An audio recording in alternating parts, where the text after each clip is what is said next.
È ora di iniziare. Buonasera a tutti con questa diretta così al volo che è nata dal video che ho pubblicato ieri sui miei ultimi acquisti, su qualche riflessione sui prezzi pazzi dei pre-order e sono in compagnia, nella gradita compagnia di Guido di Ana Dialogue che vedete nel mezzo. Ciao Guido, buonasera, ben trovato. Ciao, ciao Giovanni, grazie dell'invito. Grazie a te per essere qui. E David Bonato, il boss multimiliardario di VREC Music Label, etichetta Assolutamente, infatti vedi non ho una casa, sono all'aperto. etichetta indipendente veronese, stasera in trasferta perché dillo te David dove sei e spiegaci come mai. Questa sera siamo al Serravalle Rock a Serravalle Pistoiese, dove c'è uno dei festival dove con la nostra etichetta sponsorizziamo e caldeggiamo, e dove ci sono diverse nostre band che si esibiscono a Serravalle Pistoiese, provincia di Pistoia. È una location bellissima, c'è un castello, la Rocca di Castruccio, Quindi un'organizzazione andateci, bellissima, ingresso quindi libero. Andateci, c'è fino a andateci. domenica, e domenica c'è il Esatto. grande Andrea Chimenti, quindi Allora, andiamola. David, io so che te sei con i minuti contati, quindi approfittiamo subito della tua presenza, poi con Guido parleremo più nella seconda parte, ma te ci devi lasciare tra qualche minuto. Voglio partire con te chiedendoti quanto costa produrre un vinile, che ovviamente questo ragionamento parte dai prezzi folli di alcuni dei pre-order dei prossimi mesi che sfiorano e superano i 50 euro. Quindi Sì. raccontaci quanto costa produrre un vinile, magari ci dici prima e dopo pandemia. Sì, perché quanto costava produrre un vinile prima della pandemia era un discorso diverso. Vabbè, ovviamente essendo un prodotto fatto in scala dipende da quante copie ne vai a fare. E in realtà più ne stampi, meno costa. Quindi per tirature importanti che devono superare le 1000 copie, il prezzo ovviamente si abbassa, e prima della pandemia era anche 2, 3, 4 euro se proprio lo facevi colorato o particolare. Parlo di prodotto finito, vero? Ovviamente con bollino SIAE, il cellophane e tutto.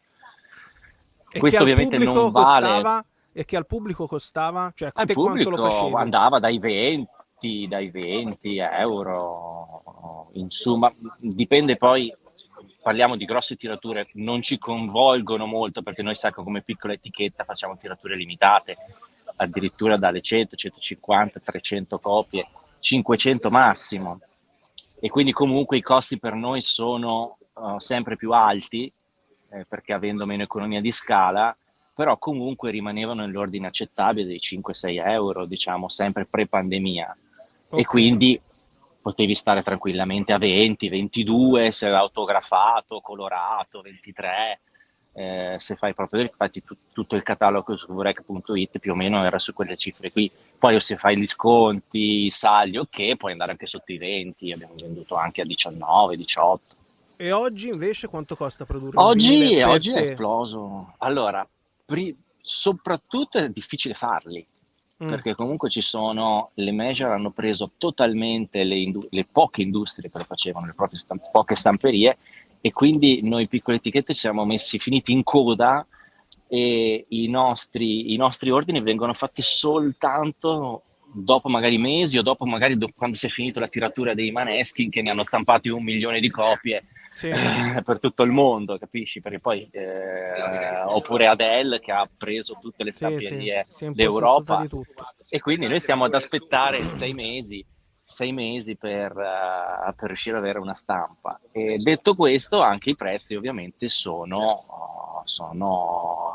non dico raddoppiati o triplicati, perché dipende sempre da quello che vuoi fare. Mhm. Perché se vuoi fare la tiratura limitata in 100 copie, 180 grammi, numerata, è che ovviamente è normale che vai a superare i 10 euro a pezzo. Se poi li vuoi colorati, o che addirittura superi di più.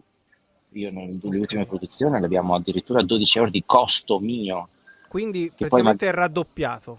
raddoppiato. Raddoppiato. Quindi Raddoppiato sicuramente, e finora tenete conto che un costo che ancora non si è alzato, ma mhm. mi aspetto che si alzi, è quello della SIAE. Il bollino si ha ancora allo stesso prezzo, incredibile, si alza perché tutto. secondo te si Perché non ci alzerà hanno anche ancora quello? pensato, secondo Ah, me. ecco, quindi gli daremo noi Cancella il l'idea, video subito. Facciamo un video e subito. alzeranno ancora di più i prezzi. Perfetto.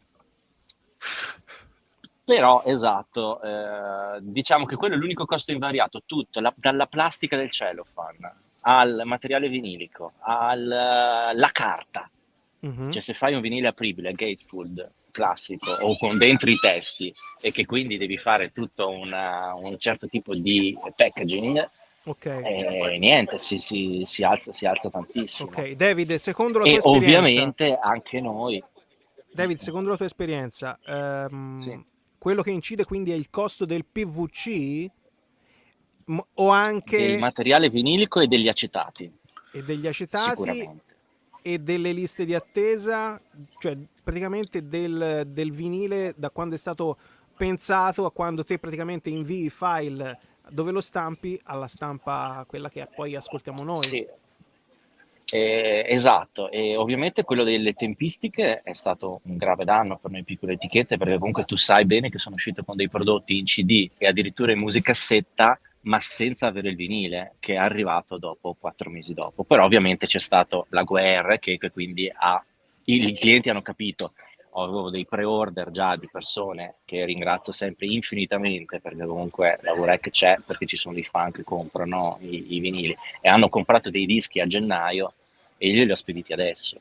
Ok, E... mi aggancio a questa cosa che stavi dicendo te, del fatto del Mm, cercare di contenere i costi, perché abbiamo visto che alcuni dei prossimi pre-order, insomma, dei prossimi mesi, Bowie per citare un esempio, superano 45 euro, siamo intorno ai 50, doppi con 60-65 euro. Folle. Questo per le sì, major. sì, Il paradosso è che le major tolgono spazio alle etichette come VREC e tutte le altre etichette indipendenti, perché ce l'hai detto te, sì. ce lo stavi spiegando te. Però qual è il paradosso? Che le etichette indipendenti, comunque credendo, diciamo, nella condivisione musicale o avendo un'etica diversa, cercano di tenere il prezzo calmierato. Perché te Sì. adesso vendi sui 30 euro, se non Io sbaglio, vendo ai giusto? 30, sì, diciamo il Ecco, titolo più costoso che ho è Andrea Chimenti, Colorato Blu, che li ho praticamente finiti, ma è quello più costoso che è 35.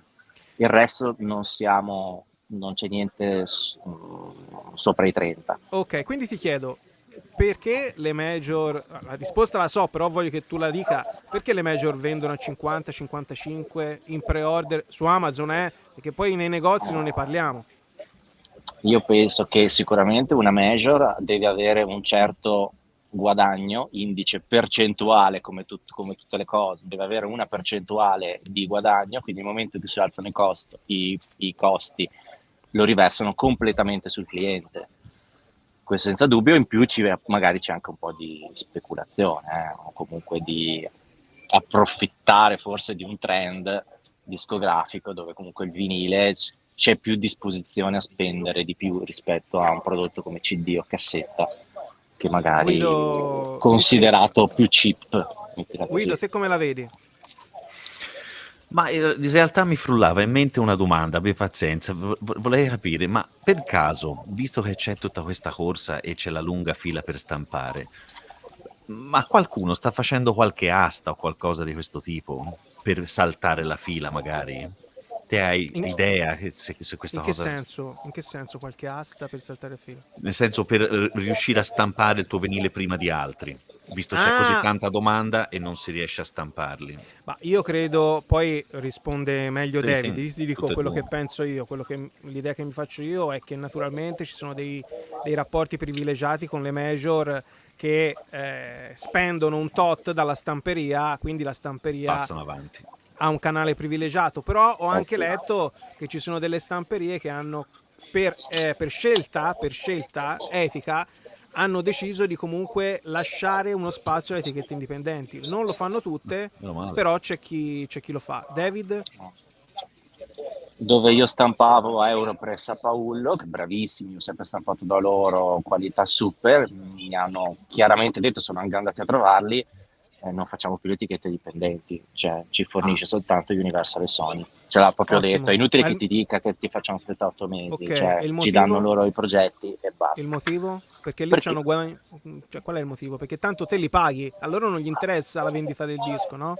Una continuità forse. Lo so, però probabilmente loro è meglio avere 3 clienti, come immagino, 3 clienti continuativi che continuano a investirti grosse cifre piuttosto che averne 50, di cui 40 sono etichette indipendenti che alla fine, per quanto poi tu possa stampare, noi cosa facciamo? 10 titoli, 15 l'anno, se proprio sono tanti, e quindi sono cifre ridicole per loro. Allora, Mauro dice che per me il motivo è che fa moda e tendenza il vinile e quindi sui prezzi. C'è anche quello, di sicuro. Vai Guido, parti te e poi risponde anche David. No, sono d'accordo, ma già da anni, nel senso quando è partito. Tant'è che ricordiamoci il dato Sì, che sì. per quanto riguarda gli Stati Uniti e comunque l'indice mondiale, le vendite a livello di fatturato hanno superato quelle del CD, non il numero dei supporti fisici, però il fatturato sì. E chiaramente perché ogni vinile costa tantissimo. E ora è vero, c'è anche questa tendenza, però anche come diceva David, ci sono proprio dei costi.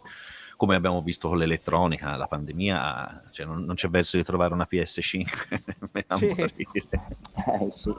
a prezzi O umani. cose simili. Cioè, è tutta una concomitanza di fattori. È chiaro che se domani finisce la guerra, l'inflazione magari cioè uno può anche dire torniamo a dei prezzi diversi.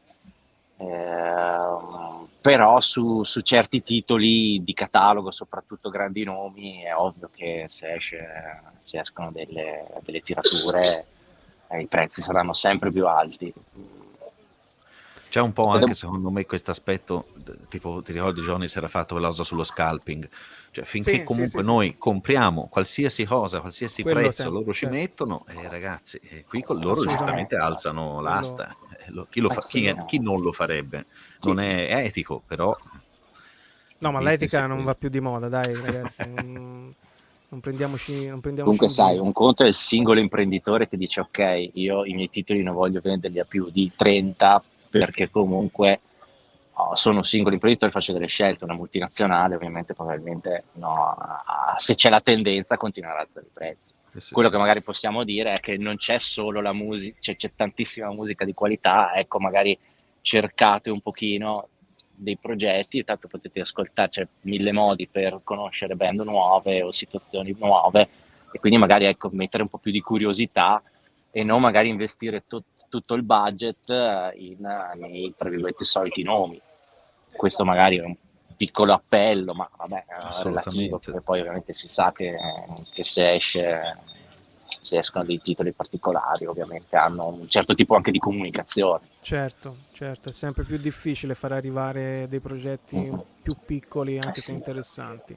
David, io proprio per quello che dicevamo all'inizio, che stasera sei impegnatissimo, passo all'argomento successivo e ti chiedo, parto da te, poi vado da Guido, se per te come boss di VREC, direttore artistico, quale futuro vedi per il vinile? Perché in questo momento io lo vedo abbastanza oscuro per noi appassionati. Magari per te è diverso? No, non sono d'accordo con te. Mm, Vedo, vabbè, magari poi ci sarà un break even, una situazione in cui si stabilizzerà in un futuro prossimo, però così si brucia tanto perché comunque tanti si disaffezioneranno, non saranno intenzionati a spendere più di tanto e di conseguenza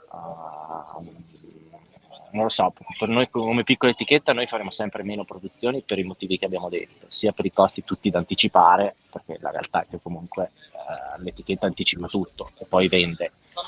E addirittura nella musica ci sono ancora i resi, mhm, che è una mhm. cosa che ancora non concepisco. Io do a un distributore ad Amazon 50 copie e magari dopo 6 mesi me ne tornano 45, che magari avrei potuto vendere direttamente in situazioni come questa o dal sito direttamente. Quindi è ancora un mercato molto difficile dove comunque rimanerci è complesso. se poi addirittura non riesci nemmeno a fare le produzioni, Quindi secondo te ci saranno sempre meno realtà come VREC?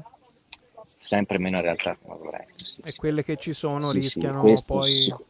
E quelle che ci sono, io prima di prendere un artista e investire comunque 2, 3, 4, 6 mila euro per tutto, anticipare tutto, e posto che comunque ormai quasi tutti gli artisti fanno il master loro, perché se dovessi prendere uno studio, mettere una band in studio, fare tutto, cioè non finiresti più per, per vendere 300 copie di un vinile, ma cosa dovrei Certo, metterlo a 100 euro? E non ha certo. senso. Non ha senso. Guido? No, è abbastanza desolante, devo dire, questa cosa, perché sta tornando a essere, tornando, non so se è la parola giusta, però un prodotto di lusso, perché mi metto nei panni di un ragazzino, coloro che hanno fatto partire questa rivoluzione facendo vedere i loro vinili su YouTube, ricordiamocelo, è esploso lì. E con questi prezzi però come fa uno? Cioè 50 euro, ammazza, cioè, inaudito. Ricordiamo, Guido, ricordiamo che Sì. l'IVA sulla musica è al 22% come le Come cose bene di di lusso, lusso, esatto, quindi no, no, è un certo. bene di In lusso. Italia, Vabbè, In quello è un Italia. vecchio In problema, Italia. esatto, è un vecchio È un problema vecchio italiano problema che assurdo, che non nessuno viene ha mai considerato affrontato. cultura. Vabbè, certo, no, no, vabbè, quello è proprio Non è scandaloso. considerato cultura. Però il bonus Renzi andava bene, vabbè, lasciamo perdere. Per comprare anche la musica. Comunque, David, io sono a tratti un po' ingenuo, un po' appassionato, un po' romantico, ma non c'è il modo veramente di invertire questa tendenza per cui tutto è solo consumo, like, follower. Siamo nella civiltà dell'immagine e dei social dove Quindi non c'è imperano, speranza, vero? quindi tu sai che noi come etichetta abbiamo fatto anche delle guerre per non mettere completamente il disco su YouTube, Spotify, mettiamo solo i singoli per incentivare l'acquisto del prodotto fisico, però mi rendo conto che sono battaglie Davide contro Golia, quindi non lo so. Io sono sempre ottimista di natura, è positivo. bisogna Sicuramente ci esserlo, si dai. assisterà in una dimensione, bisogna esserlo, però insomma bisogna anche capire i tempi in cui viviamo, quindi lo stesso successo di questo canale, che io ti ringrazio infinitamente, perché comunque tu sei un veicolo promozionale fantastico secondo me per un certo tipo di Grazie. musica, voi, esatto, No, tutti e Johnny, due. in Italia assolutamente. Però E comunque non se ci solo. pensi è innescato da un social network, comunque da Sì, sì, tutto sì, un sì, meccanismo per cui bisogna prendere le cose positive. assolutamente, Penso che stiano assolutamente. iniziando a suonare qua a Allora Serravalle Rock, David, io ti sentite? ringrazio e ti lascio al tuo impegno a Serravalle Rock, è stato un vero piacere, poi magari in un'altra occasione un pochino più tranquilla torneremo su questi ed altri argomenti, d'accordo? Assolutamente, grazie ragazzi, Grazie a te. è sempre bellissimo. Ciao David, A buona Buona presto. serata, Ciao serata, a David. ciao, presto. ciao Ciao. ciao, ciao ciao. Eccoci qua con il grande Guido. Guido, vuoi aggiungere qualcosa alle riflessioni di David su tutto quello che ci ha raccontato?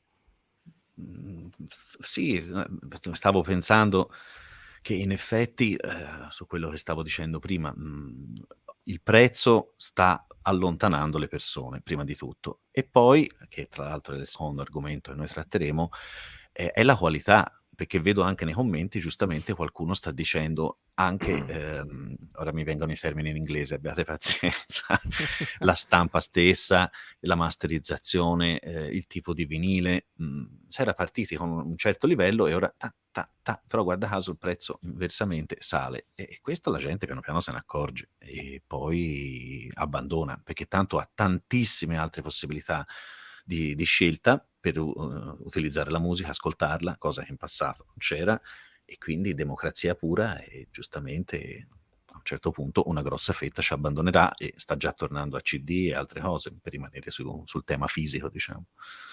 Io mi sono fatto una mia idea, poi magari ci rispondono anche nella community.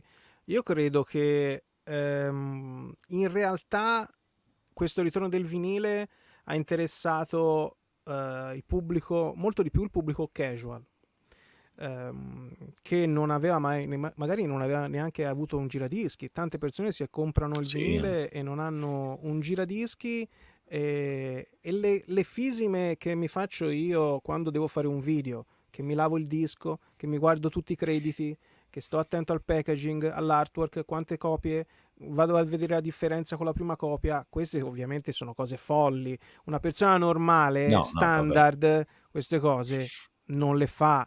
Ma non è che non le fa una volta, non le fa mai, e, sì, sì, e sì, nemmeno gli interessano. no, giustamente, Perché alla fine, ecco, questa è l'idea che mi sono fatto io, e per questo poi le etichette, che siano grandi, piccole, eccetera, eccetera, trovano agio in questo comportamento, perché comunque loro hanno un feedback sui dati di vendita. Difficilmente qualcuno gli scrive dicendogli no, ma questa stampa fa schifo. Ci sono, ma sono tre gatti. Oggi rispondevo ad un commento proprio su YouTube, su un ragazzo che mi chiedeva su una stampa dei Blue Vertigo, lui aveva avuto dei problemi, la mia copia no, e ne ho parlato nel video. E ho detto, quando succede così, prima di tutto rendete sempre il vinile. certo. Assolutamente, cioè, ovviamente ascoltatelo, non fate come faccio io, che purtroppo per esigenze, no, di costruzione di video, magari il vinile lo ascolto e lo apro dopo più di un mese, quindi non posso più renderlo, me lo tengo sul groppone. Però voi ascoltateli subito, e se non siete soddisfatti lo rendete subito, dopo aver fatto la prova col lavaggio. Te li lavi i dischi quando li compri? Curiosità. Quelli usati, sì. Lo Io so lavo che anche tanti lo quelli. fanno, anche quelli nuovi. È Sì, una sì, buona esatto, io lo procedura, in faccio anche effetti. con quelli nuovi, perché Fai ti bene, tolgono tanta roba, tanta carica c'hai ragione, c'hai elettrostatica, ragione. ti Ah beh, cambia, anche su sì. alcune stampe ti cambia da così a No, no, così. hai ragione. Bravo. Eh, Mi fa una gran quindi, fatica però. lo so, lo so, io non lo faccio sempre, però quando devo parlare di un disco in un video e devo cercare di essere più oggettivo possibile, allora in quel Grande. caso me lo impongo. Son questi dettagli, vedi, che descrivono il canale, secondo me. Grazie Guido. Allora Roberto dice solo usato ed originale da sempre. Facciamo una riflessione su questo commento e Eh. poi passiamo al merdone di Mofai, Mobile Fidelity. Beh, sicuramente tante persone non osano avvicinarsi a questa cosa, hanno paura quasi, mentre tanti appunto sono al contrario dediti soltanto all'usato. Secondo me tante volte quando magari troviamo queste belle cifre da 50 €, una piccola visitina a Discogs o altri siti dove vendono materiale usato e c'è tante copie di quello stesso album, magari se non è una cosa ultra ricercata potrebbe avere un prezzo molto più basso e suonare molto meglio, oltre ad avere un pezzo originale di storia di quando è stato pubblicato, e quello secondo me ha Assolutamente. un valore, è piacevole. Poi dietro l'angolo c'è quindi può Sì, succedere sì. ovviamente, però Capita, a me basta ogni tanto rimandarlo capita. indietro. Sì, sì, è un po' una menata con Discogs mandarlo Sì, indietro, sì. o su O eBay. chiedi uno sconto, devo dire che ogni tanto quando è Sì. una cosa comunque Eh, accettabile, ascolta A Bellino, me, uno a me è sconto perché successo, esattamente. eh, Mi hanno venduto una copia per un'altra che è arrivata, sembrava insomma la fiera della vendemmia. la gradazione è Francesco difficile. dice, sì, infatti, Francesco dice ci tocca imparare a suonare a noi. Quella è la cosa meglio, assolutamente. E Gianluca dice che anche gli usati costano sempre di più. Questo è vero.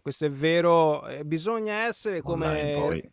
come il ragionier Filini, ragazzi. Bisogna essere come il ragionier Filini, cioè quello di Fantozzi. Bisogna mettersi lì, rompersi i coglioni, a controllare i prezzi, a fare il check, guardare le quotazioni sui vari store online. Di solito Amazon è quello che ha prezzo più basso. Non perché io sia affiliato, cosa me ne frega, tanto siete tutti abili e arruolabili con le mani e con i vostri motori di ricerca, però io acquisto principalmente lì. Certo, io dico la mia. Scusa, prima di dire la mia, te che percentuale acquisti nuovo usato? Buona domanda, ma così a cazzotto mi verrebbe da dire 30 usato, 70 nuovo. idem. Però ristampe però, non nuove produzioni. Da bravo Sì. vecchino di 43 anni. Ok, no vabbè, io le novità discografiche in questo senso non le conto, perché se mi tiri fuori l'usato si parla dell'era analogica, quindi per forza di cose ristampe. Anch'io direi abbraccio così la stessa percentuale. Io non disdegno assolutamente l'usato, però chi dice che è sempre meglio a prescindere, io questo No. non lo condivido, perché per quanto mi riguarda, poi magari voi avete degli standard diversi, qualitativi sulla resa audio.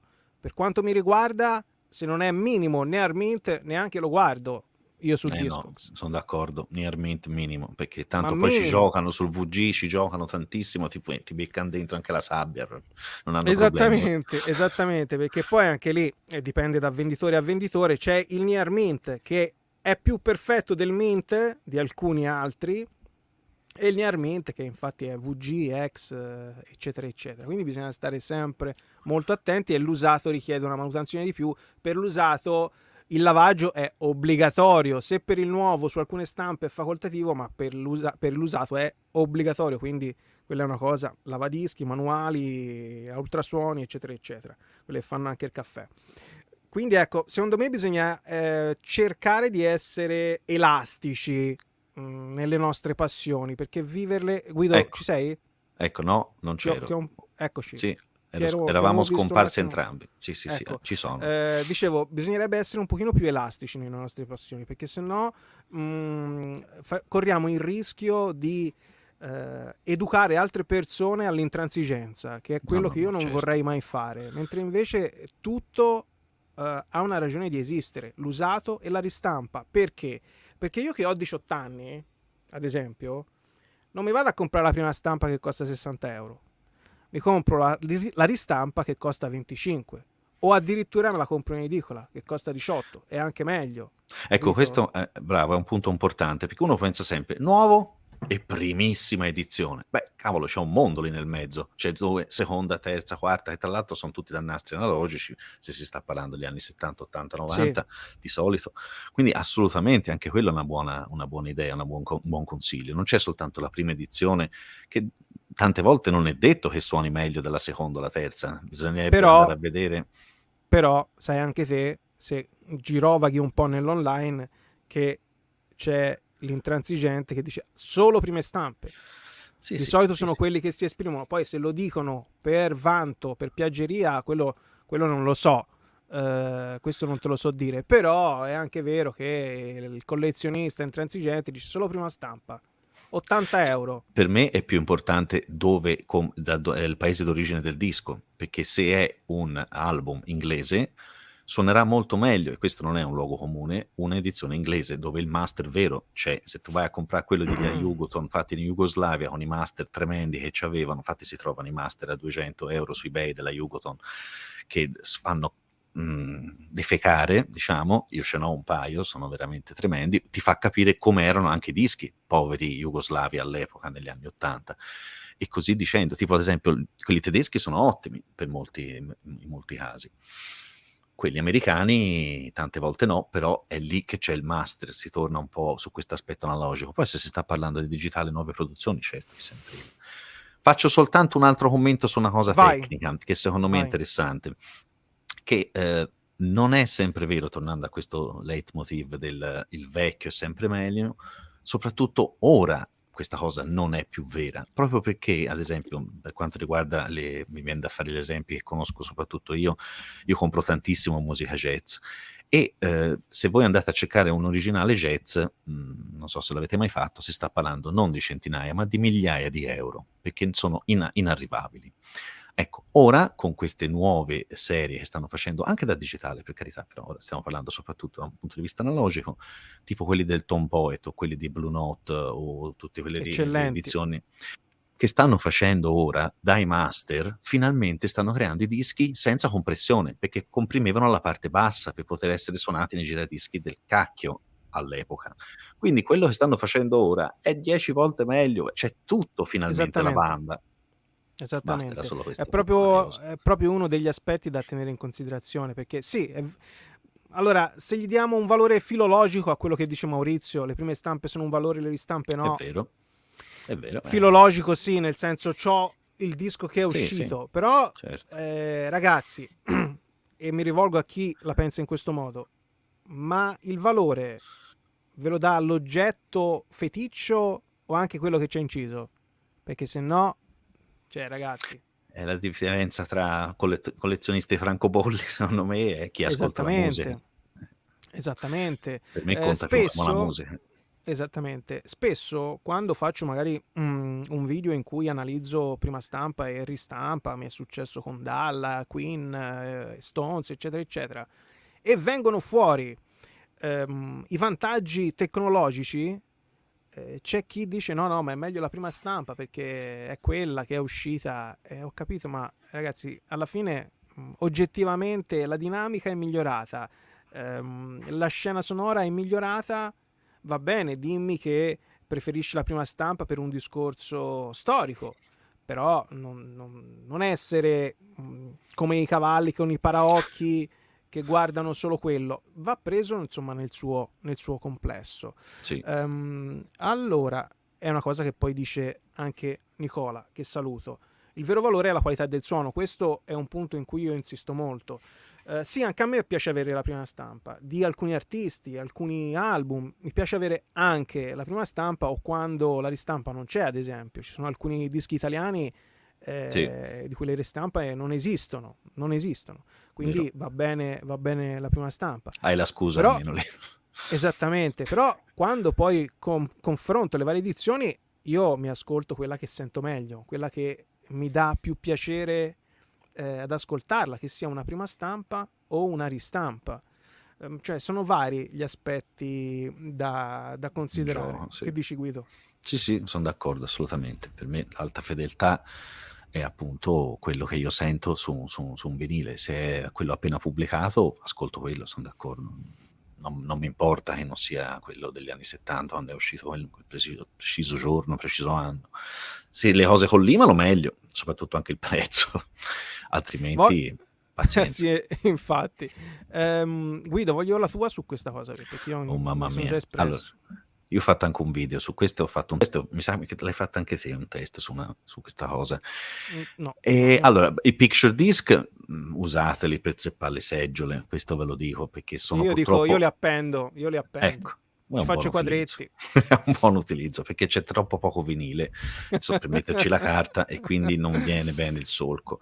Quello colorato effettivamente sono all'altezza di quelli neri, anche se la tecnologia in passato non era così, ora ci sono riusciti.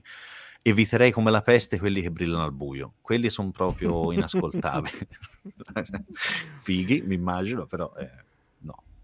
Quindi no problem, Allora, sì. se voglio vedere se c'erano altre Mi piacciono domande. queste domande, però mi piacciono, sì. Domande curiose, sì, infatti stavo cercando se trovavo. Ecco questa cosa qui. Perché non aprono nuove stamperie? Mistero. Caro Luigi Frugone, questa è una bella domanda, perché Molto io bella. ogni tanto è una riflessione che ho posto in qualche mio video, come quello degli ultimi acquisti, ogni tanto mi sfugge qualche riflessione estemporanea durante la registrazione. Il problema è che soprattutto in Italia chi ha lavorato nel periodo d'oro del vinile, da quando il vinile è tornato, dice il vinile è una bolla, il vinile è una bolla, il vinile è una bolla, ci hanno fatto una capa per non essere volgari, ci hanno fatto una capa tanta, alla fine non ci crede nessuno ci vuole investire. Questo è uno dei motivi per cui non aprono le stamperie. Uno dei motivi è questo, nessuno ci vuole investire. C'è un'intervista che voglio citare del titolare di Phonopress, credo che si chiami così, che penso sia la stamperia più grande d'Italia, o una delle, intervistato dal TGR Lombardia, la trovate su RaiPlay, cercate, Phonopress, che diceva che praticamente nessuno ha investito sulle stamperie. La sua è quella dei tempi d'oro, perché preferiscono costruire aziende che fanno oggetti più facili da realizzare. Il vinile è complesso da fare, soprattutto se lo fai dall'inizio alla fine. cioè partendo dal file, dal master, dalla LAC, eccetera, eccetera, perché poi non tutte le aziende lavorano allo stesso modo. Un po' di fattori, insomma, che contribuiscono a questa cosa qui. Poi lo sapete anche voi, l'Italia ha esternalizzato tanto negli ultimi anni. Poi noi italiani siamo anche delle belle pulcinelle, perché quando abbiamo ad esempio l'hardware italiano made in Cina, faccio un esempio che estrapola dal vinile, diciamo però è made in Cina.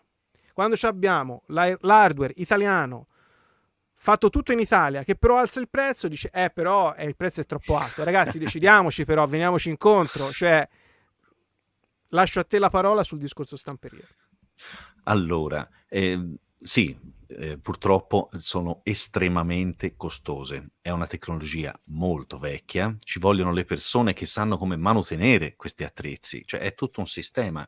Cioè il vinile è un prodotto completamente artigianale, fatto a mano in tutti i suoi passaggi, e avere questi macchinari e riuscire a costruirli di nuovi per ora, come diceva Johnny, intanto le persone non ci credono e poi effettivamente è un esborso.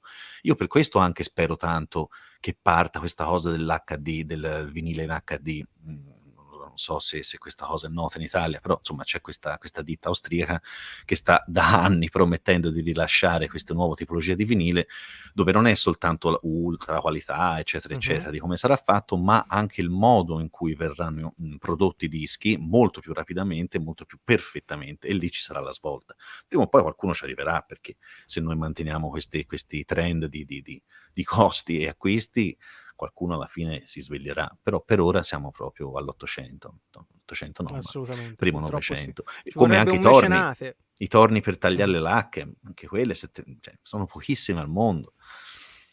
Ci vorrebbe un mecenate, perché la musica è cultura, tanti si riempiono la bocca con questa parole, però poi alla fine non ci crede nessuno. È per dirlo alla televisione Vero. quando ti intervista il giornalista, ma la musica è cultura, è sempre cultura, non solo quando fa comodo. L'ho scritto anche in descrizione nell'ultimo video, perché queste Bravo. cose mi buttano fuori di testa, È mi buttano vero, fuori di testa. quando fa comodo.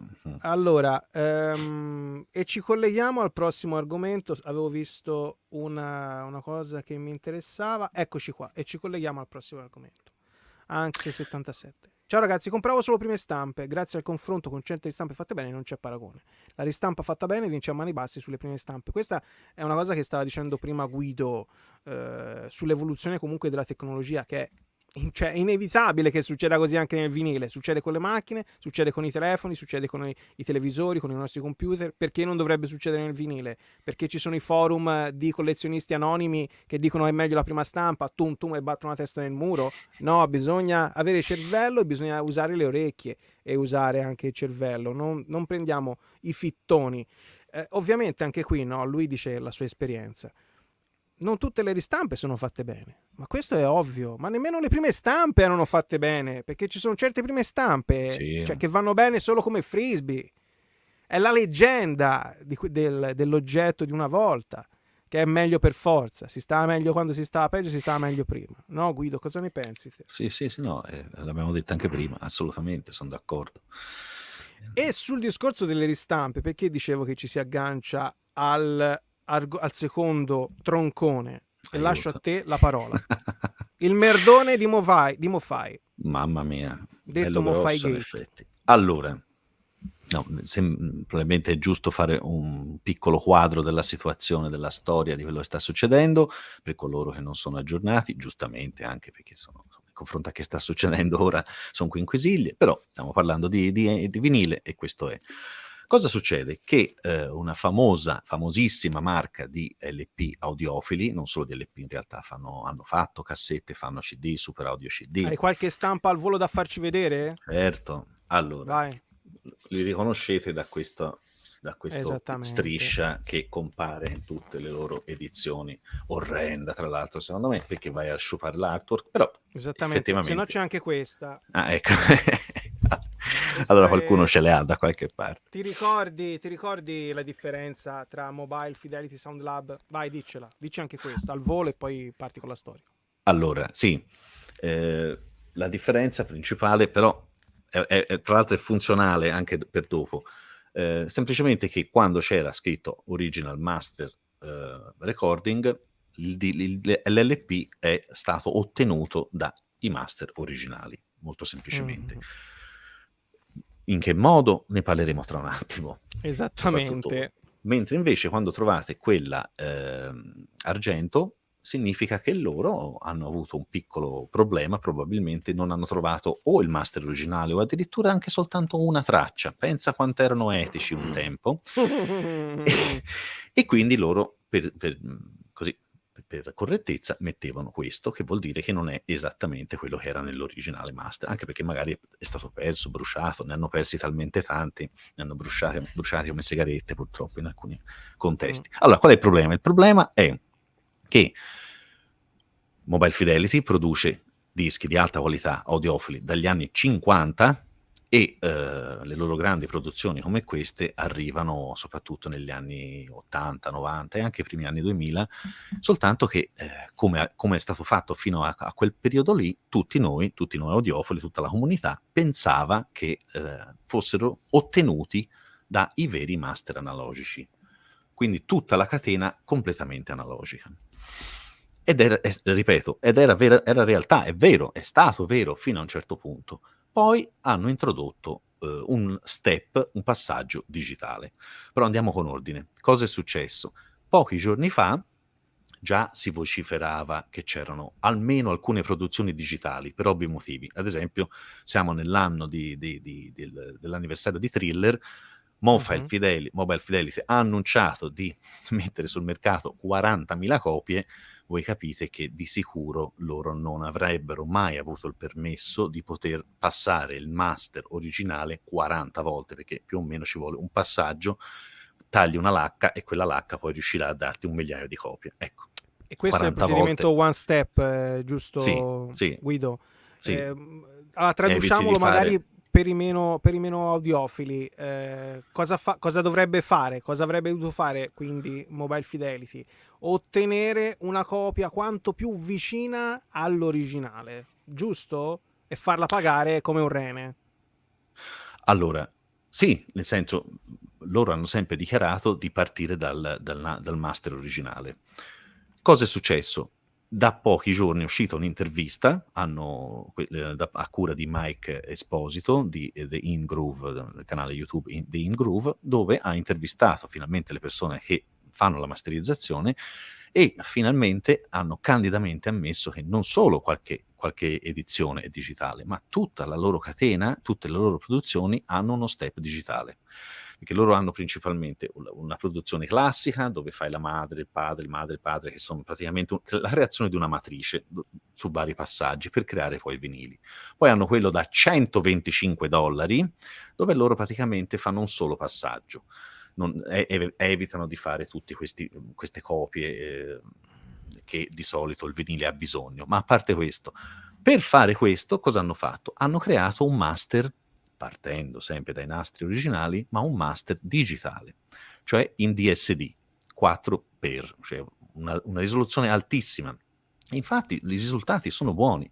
Il problema è che loro hanno giocato su questa cosa che noi tutti pensavamo che fosse analogico.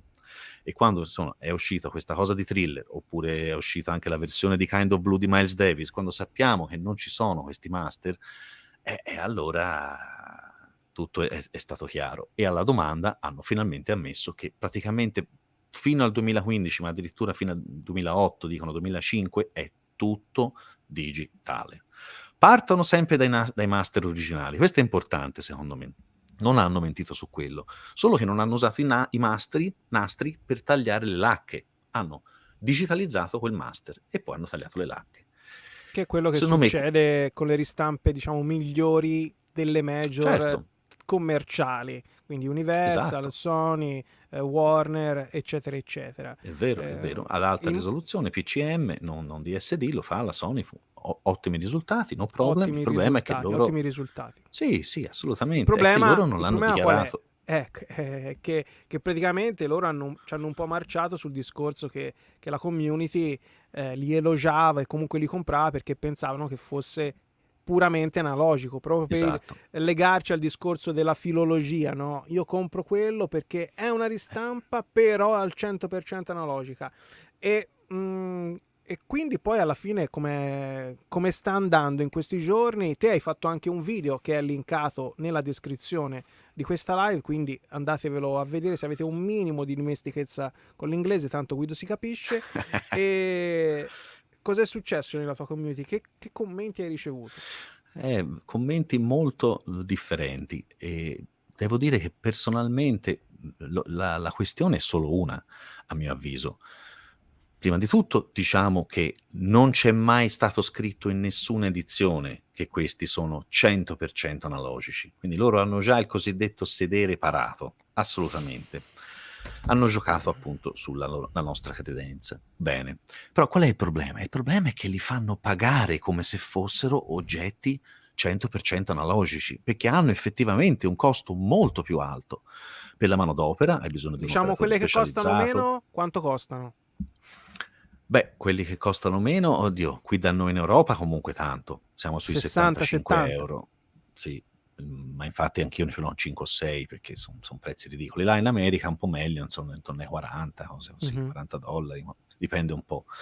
Però invece fanno questo one step dove praticamente tagliano alcune, si è detto prima, alcuni passaggi nella produzione con una bella scatola e tutto quanto e chiedono la bellezza di 125 euro.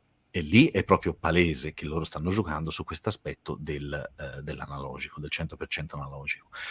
Perché appunto volevo dire, la cosa principale è che la catena non costa così tanto quando te usi DSD, non hai bisogno della manodopera, del tecnico Assolutamente. specializzato nel taglio, puoi fare quante stampe e tirature successive vuoi, come diceva prima David, quello a basse costi se ti riesci a vendere tantissimi dischi e col digitale non hai più problemi, tra l'altro non devi nemmeno più richiedere indietro il master dalla casa, certo dovrai pagare le royalties, però mai come le royalties del nastro analogico che sono stellari. E tutte queste cose non va bene perché poi loro ti mettono questo bel prezzo stellare.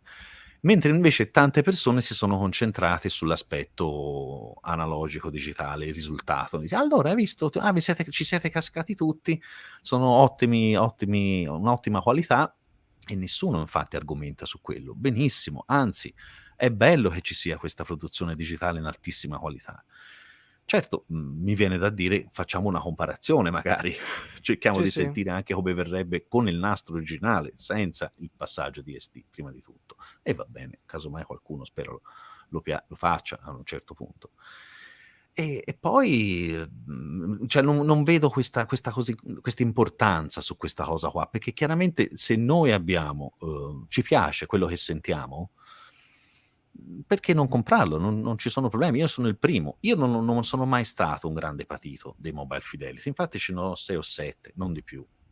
Non mi hanno mai fatto impazzire, dice facile dirlo ora, però effettivamente non ne ho tanti. E non suonano tanto bene. Questo secondo me è un dato di fatto.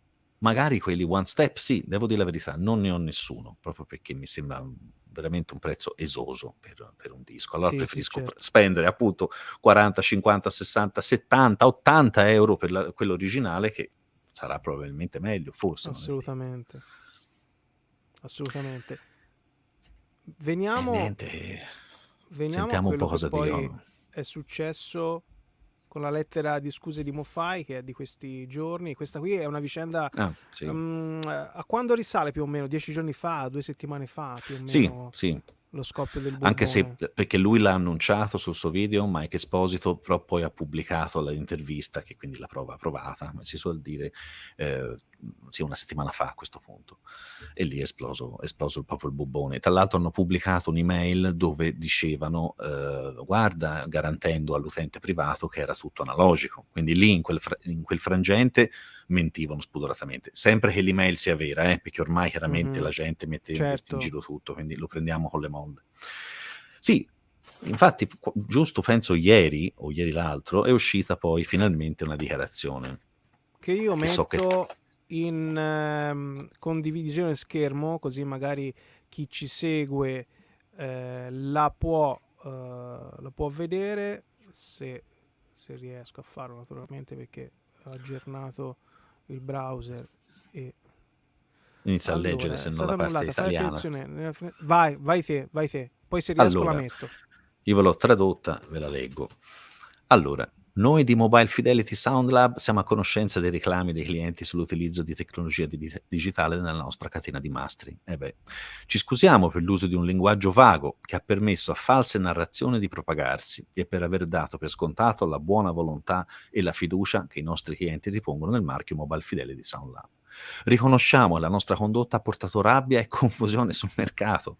Andando avanti, stiamo adottando una politica di trasparenza al 100% relativa alla provenienza dei nostri prodotti audio, e ci credo, se no vanno lì quei forconi. Stiamo attualmente lavorando all'aggiornamento dei nostri siti web, ai futuri materiali stampati, alle confezioni, oltre a fornire ai nostri rappresentanti di vendita e servizio clienti questi dettagli. Forniremo anche definizioni chiare e specifiche relative al marketing del brand Mobile Fidelity Sound Lab, come per le Original Master Recordings e l'Ultra Disc One Step. Completeremo le informazioni relative alle sorgenti delle versioni precedenti, questo è interessante, per fortuna anche delle versioni già uscite, in modo che i clienti di Mobile Fidelity Sound Lab possano sentirsi sicuri con i loro prodotti come noi lo siamo nel realizzarli. Vi ringraziamo per il vostro supporto in passato e speriamo che ci sentiate di continuare a portarvi dischi nel miglior suono possibile. Un obiettivo abbiamo raggiunto e continuiamo a perseguire con orgoglio. Firmato Jim Davis, presidente. Ecco, la lettera che ci ha tradotto al volo Guido è quella che vedete in condivisione schermo sul sito di MoFi. Adesso torniamo su Guido e ti dico, e cosa pensi di questa lettera? Ma sono rimasto un po' stranito perché era il momento di cospargersi il capo di cenere in maniera abbastanza brutale, forte, sentita. E invece qui di nuovo si sta a dire, sì, è vero, abbiamo notato che c'è questo clamore, abbiamo capito che voi avete sbagliato a intendere. Secondo me è proprio il caso di dire, sì, ci abbiamo giocato sopra, è vero, scusateci tanto, da ora in poi faremo il nostro meglio. È la lettera che ha scritto il legale, ovviamente, Di sicuro. non c'è una parola venuta dal cuore. Alla fine, quando entri nel business, hai voglia della filologia della prima stampa, gli importa assai a loro, pur facendo Secondo me lavoro... l'unica cosa... Scusami, vai. No, finisci tu. No, nulla. Scusami, no, volevo solo dire che non ti vedo, mettiti pure qua, non mi far stare da solo che non ti vedo poi. Eccoci, vicini. No, vai. No, è che secondo me belle le parole, però ora è il momento di abbassare i prezzi. Ecco, proprio ora che li stanno alzando tutti a maggior ragione, guarda. Assolutamente. E loro ovviamente quello sarebbe un segno tangibile. Non hanno fatto minimamente menzione di questa cosa nella loro... E nella community che sentore c'è? C'è il desiderio, è una cosa che hai letto spesso, devono abbassare i prezzi? No, devo dire di no, mi aspettavo molto di più. E secondo te perché? Tante persone... Perché siamo masochisti? No, tutti si sono focalizzati su questo aspetto che questa è colpa nostra. Non a caso ho detto, infatti, l'audiofilo ha perso la sua innocenza ora, perché questo modo di porci di tanti canali, di tanti guru, no? Che sappiamo distinguere il digitale, che l'analogico è sempre il top, sta sul culo a tutti, ragazzi. E quindi tutti hanno visto quell'occasione per dire hai visto, bellino, è tutto digitale. Ma come? Hai speso una sassata di soldi anche te? Vabbè. E quindi si stanno concentrando su questo principalmente. Vabbè, lo capisco. È giusto, ci sia anche questo. Dobbiamo pagare anche noi audiofili per aver messo in giro questa prosopopea, questo snobismo.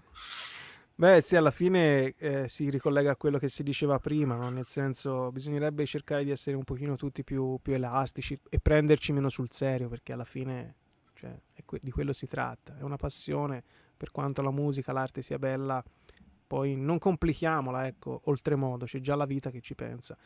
Mi ricollego a questo merdone di Mobile Fidelity per tornare poi sul discorso che a me interessa principalmente quando faccio un video, che sia analogico o digitale, ma la resa audio interessa a qualcuno, perché secondo me si perde di vista poi questo essenzialmente, e anche l'esperienza che comunque ti dà il vinile, nel senso, e concludo, ci sono delle ristampe di artisti italiani, me ne sono capitate ne ho acquistate diverse ultimamente, come Gabriella Ferri, come Alberto Camerini, come la stessa Rettore, cito alcuni nomi che ho inserito nell'ultimo video, che non trovi a prezzi abbordabili, o quando lo trovi appunto costano troppo, e quindi va bene, cioè nel senso io sono favorevole, anche perché rendi quel disco disponibile a chi non è così voluto da conoscere Discogs, perché noi magari lo diamo per scontato, ma sai quanti,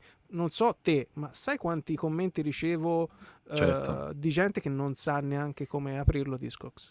E non è gente che è imbranata su internet, ma l'interfaccia è vecchia, Non è è intuitivo. scomoda, non è per niente intuitivo, quindi ecco, non diamo mai niente per scontato. Il giovane trova la ristampa, va bene, quindi c'è anche il discorso di rendere disponibile un'opera d'arte nuovamente ogni 5 anni a un pubblico che cambia sempre, si evolve. Cosa ne pensi di questa cosa? Collegandoci al discorso poi di mobile fidelity. Sì, magari come hai dimostrato te, senza arrivare a questa follia delle limited edition perpetue e costanti, come è successo per Battiato. Cioè, quello per me è stato scandaloso, veramente. Ogni colore era una versione limitata e con nient'altro dentro. Cioè, che poi limitata in cosa? Anche perché ne hanno stampate comunque un buon numero e subito pronte altre. Comunque, vabbè, questa è una parentesi. No, sono d'accordo, questa cosa. Dove reperire effettivamente, mi viene da pensare anche dei buoni vinili usati. Non è semplice, perché No, se non è lo fai a un assolutamente mercatino, semplice. magari lo prendi in mano, lo guardi contro luce, vedi i graffi, ma senza Discogs, che un po' ti tutela, e vai ad esempio su eBay, io non ho mai preso un vinile usato su eBay. eBay non fatelo, non fatelo, Eh, a meno che non sia sigillato e sia un disco nuovo, certo, sì. a parte che i prezzi sono sempre gonfiati. Tanto vale, cioè, comprarlo su store online diversi, quelli che sono garantiti spedizione, reso, eccetera, eccetera. No, ma l'usato non fatelo mai, non fate mai questo errore. Io acquisto principalmente esclusivamente su Discogs, a meno che non ci sia poi un negozio di cui mi fido che tratta anche l'usato e che posso appunto controllare in loco. Mercatini purtroppo per il lavoro che faccio li fanno sempre in fine settimana, io lavoro sempre, quindi mi è più complesso.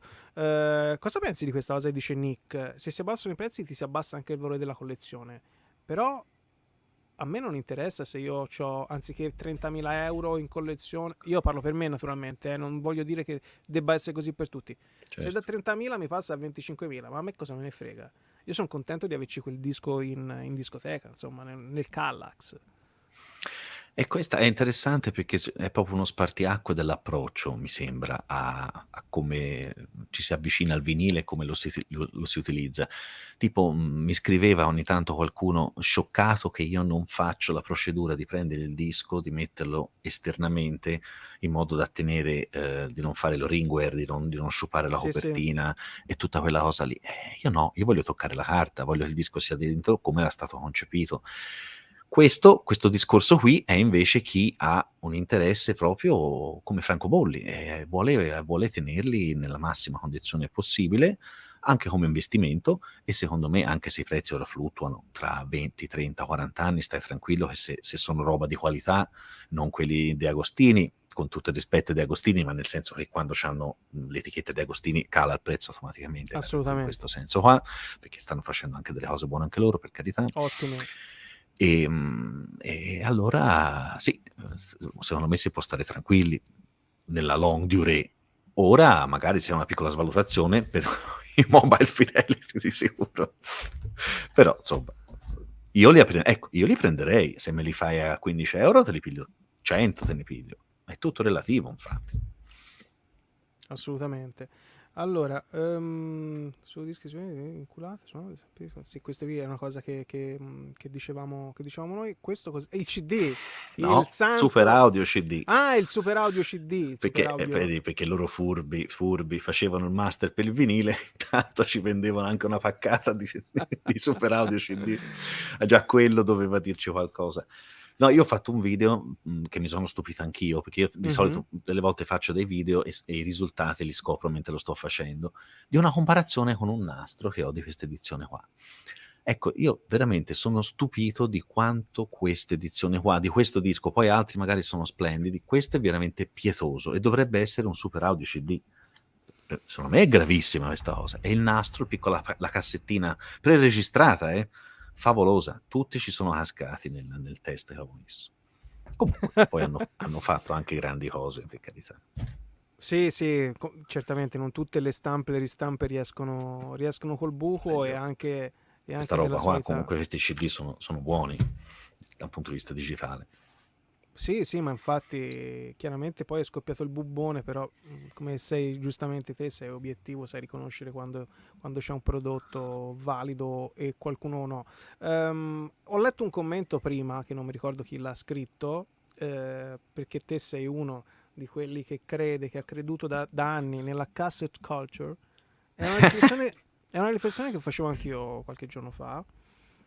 Proprio nel prima, quando stavo pensando e scrivendo per il video che avrei fatto questa mia esternazione sul prezzo folle di alcuni pre-order, ma non è che tutto questo poi favorisce il ritorno poderoso della cassetta? Secondo te? Un po' per fortuna direi di sì, assolutamente, perché ora è accessibile e anche perché tanti, per motivi di tempo, abbiamo visto, per motivi di costi, preferiscono magari investire qualche risorsa in meno e produrre una cassetta in modo indipendente. C'è una soddisfazione enorme per chi la produce e anche per chi l'ascolta. Poi lo sai, il problema annoso che anche te ti sei trovato a affrontare è quello della riproduzione, perché ci mancano le piastre, però qualcosa c'è, te l'hai testato, mi sembri Qualcosa c'è. contento, Qualcosa per c'è. fortuna Sì, qualcosa c'è, bisogna spendere un pochino, non sono 50 euro, ecco, te no, comunque no, la no. piastra un po' costa quella lì, Sì, sì, 400 insomma, di listino. pensando a un ragazzo giovane, chiaramente non è poco. No, Dario, qui c'è Guido che ti può dire tutto. Le cassette Ora, sono già tornate di moda, in Italia un po' io meno perché abbiamo iniziato a parlarne più recentemente. Guido da anni ne parla sul suo canale, comunque in America il commercio è più, cioè, diciamo ovunque tranne che in Italia, perché comunque si parte sempre dal discorso culturale. In Italia la musica è una cosa, negli altri paesi viene considerata un pochino di più, ecco, che non che lavoro fa il musicista, sì, ma che lavoro fai? In Italia è così, negli, negli altri paesi è un po' diverso, fortunatamente, e io leggevo che, ad esempio, per la cronica mancanza e i cronici ritardi della stampa in un vinile, soprattutto le band indipendenti hanno optato per la cassetta con successo, perché bello, mi piace. comunque nei giovani, anche nei nostalgici, perché è un mercato che comunque prende sempre, non è che il nostalgico della cassetta è diverso dal nostalgico del vinile, cioè alla fine siamo sempre lì, il Sì. discorso di tornare a quando da ragazzi possedevamo l'oggetto. Devo dire che anche qui non so qual è la tua esperienza, se acquisti cassette nuove o solo roba usata, eccetera, eccetera. Dimmelo subito, acquisti anche nuovo? No. Cioè, No, nel senso, ok. nuove produzioni sì, sì, sì, sì. Pre-registrate vecchie assolutamente no, ho smesso perché sono inascoltabili, quasi No, no, tutte. a me mi interessa proprio le nuove produzioni. Sì, sì, sì, sì, perché Ehm, sono cose nuove, non le trovi poi in altri formati magari. e È quando c'è anche il interessante. vinile? Buona domanda, ottima domanda. Questo secondo me sarebbe un argomento da fare proprio un live. Come te scegli ad ascoltare una cosa? Perché io ho alcuni gruppi che mi piace ascoltare su CD, qualcosa su cassetta e qualcosa su vinile. Non so se ti capita anche a te. Sì, sì, sì, assolutamente, assolutamente così, anche se diciamo per deformazione professionale poi sono più Vabbè, orientato al vinile vabbè. perché comunque mi è utile per un disco di cui dovrò parlare. Io ho notato che, perlomeno per quelle che ho acquistato io, le cassette delle major sono quelle peggiori. Le migliori arrivano dalle realtà più piccole. Vedi Dirt Tapes, di cui hai parlato anche te. Sì. Vedi ad esempio Vurek, che recentemente ha iniziato a stampare anche cassette di dischi particolari, non di tutto il catalogo, ma ci sono tanti altri esempi, mentre le ristampe, le cassette, non voglio fare i nomi perché poi è un'etichetta sola, però fanno tutte pena, fanno tutte pena, sono Sì. veramente da usare solo come feticcio. Quindi anche lì ci Ma sono crea ottime confusione questo. crea molto confusione, perché poi alla fine ricadiamo nell'annoso dibattito che si è avuto e che si ha tuttora col vinile, perché poi c'è la tendenza di fare tutta l'erba un fascio, allora le cassette di oggi fanno schifo. No, non è vero, non fanno tutte schifo, ci sono anche lì ottime produzioni e pessime produzioni. Sì, poi la Allora, cassetta tende a dare veramente, sembra un luogo comune, quel calore però che anche magari una produzione non audiofila diventa interessante proprio, un qualcosa di coinvolgente. sì, assolutamente. Però le preregistrate, ripeto, magari qualcuno si avvicina a questo mondo, compra una preregistrata, la prova, dice mamma mia che è, e poi finisce lì la sua curiosità e ha perso tutto un mondo. Perché bisogna registrare la propria musica con le cassette, è questo. O appunto esplori delle cose, delle nicchie, allora ha tutto un altro punto di vista, tutto un altro perché. O come anche quelli che le utilizzano per dare un tocco speciale alla musica elettronica, anche quello è un trend molto interessante, mi piace Sì, tantissimo. sì. Ci sono anche diverse band italiane che hanno stampato solo su cassetta e vengono fuori delle belle cosine. Ah, una riflessione, una domanda che voglio farti, Guido, non so se a te è capitato. Stampa in vinile in sleeve con i testi, stampa in cassetta J-Card senza testi. Non so te, ma io mi incazzo come una bestia. Ti è successa questa cosa? Allora, Di mi è trovarla? successa, ma non ci faccio caso. Per me Non ci fai no, caso? non me ne importa, non me ne No, importa. io vado fuori di Guardo magari testa. più la grammatura della carta, ecco. Se è una cosa Naturalmente se la qualità audio è buona in entrambi i formati, eh. certo. Ma secondo No, se è te, incompleto dispiace, certo, però ma secondo te perché fanno così? Perché non è una cosa tanto infrequente, eh? non ci ho mai pensato, ma probabilmente perché gli costa tanto fare una stampa decente, leggibile, di caratteri leggibili, No, perché vabbè, tante leggibile, usiamo tutti e due le chiavi, quindi non sono leggibili da un tempo, però ecco. io siccome voglio rompere le scatole, faccio il rompiscatole in questo caso, magari mi prendo la lente di ingrandimento e mi metto lì, nel senso, se nell'opera sono previsti i testi, perché sai benissimo che alcuni dischi non ci sono i testi, né nel CD né nel vinile, Sì. quindi vuol dire che per un motivo o per un altro non ce l'hanno voluto mettere. C'è chi lo fa perché vuole che l'ascoltatore sia attento al testo, insomma, diversi motivi, però dico io, se in una versione ci sono, metteteli anche nella cassetta, anche se non li leggo, però No, fai certo. lo sforzo. Beh, allora mi fa ancora Vai. arrabbiare di più quando cambiano, non so se l'hai notato, delle volte cambiano le tracce del vinile rispetto al CD. Sì.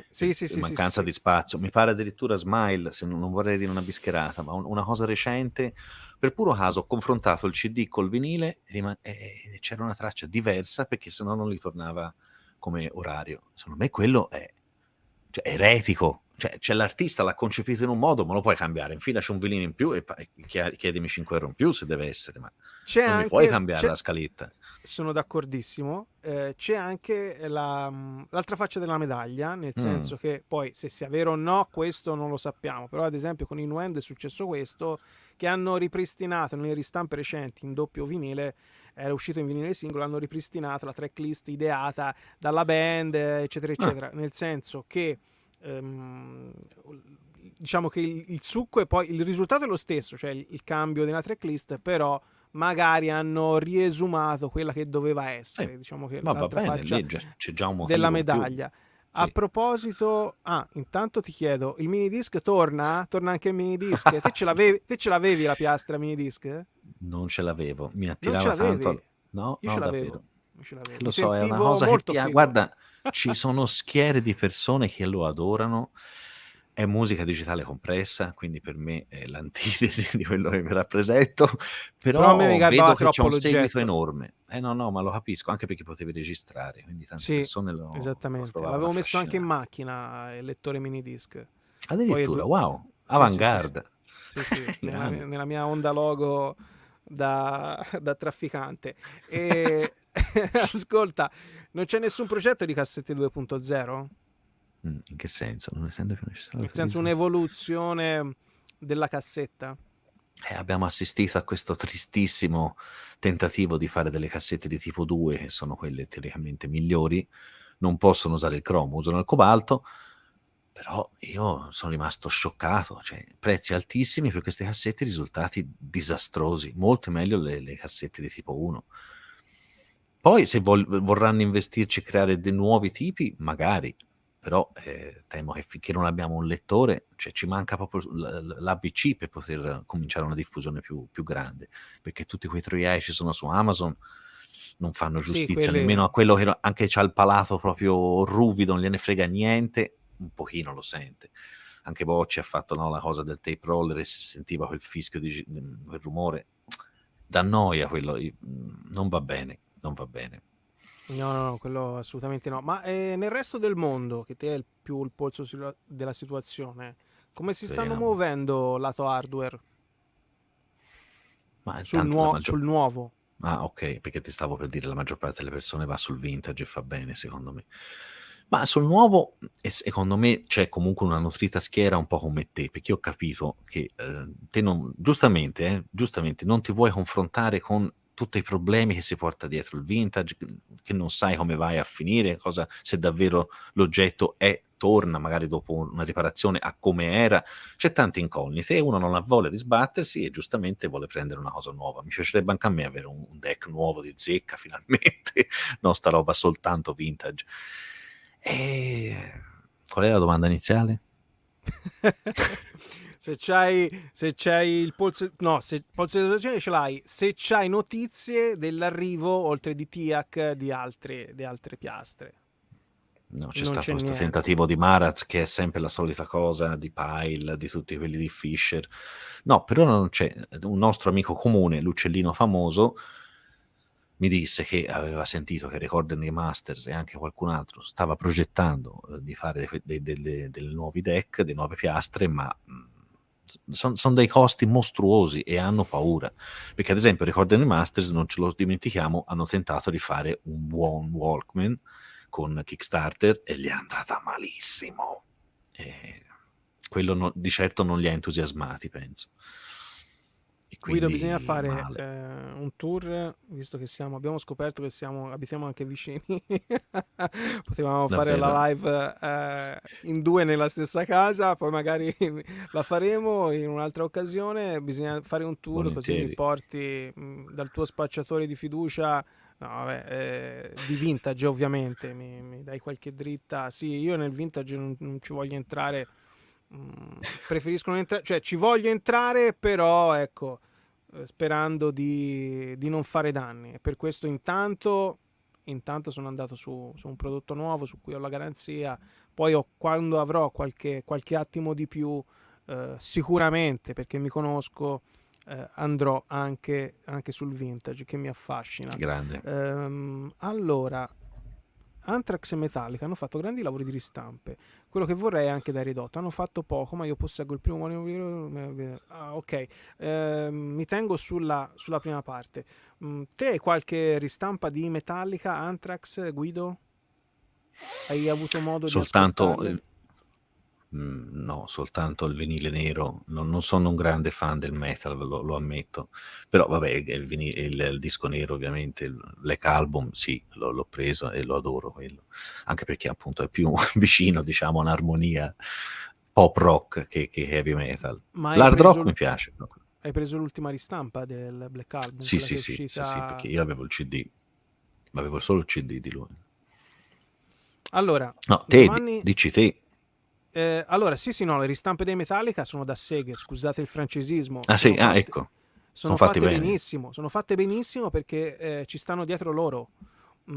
Ah, ecco, non Non, lo sapevo. non Questo è vi bello. parlo, sì, sì, è bellissima questa cosa qui. Chiaramente bisogna tenere conto del mix di provenienza. Sappiamo tutti che, perlomeno chi conosce i Metallica, And Justice for All è mixato da Cani. Quello la ristampa non può risolverlo, cioè la ristampa ti può riempire di più la scena sonora, però se il mix è quello e loro vogliono che Sì. esca quello, a meno che non facciano un director's cut diverso, però dal punto di vista della qualità audio sono tutte stampe eccezionali, anche dal punto di vista dell'artwork, che riprendono fedelmente le prime stampe. E poi i cofanetti, è vero che costano, però sono fatti veramente, veramente bene, c'è tantissima roba all'interno, per i fan sono veramente manna dal cielo. A me purtroppo ne manca solo uno, quello di Master of Puppets, che non riuscii a prendere quando uscì, perché costano uno sfracello,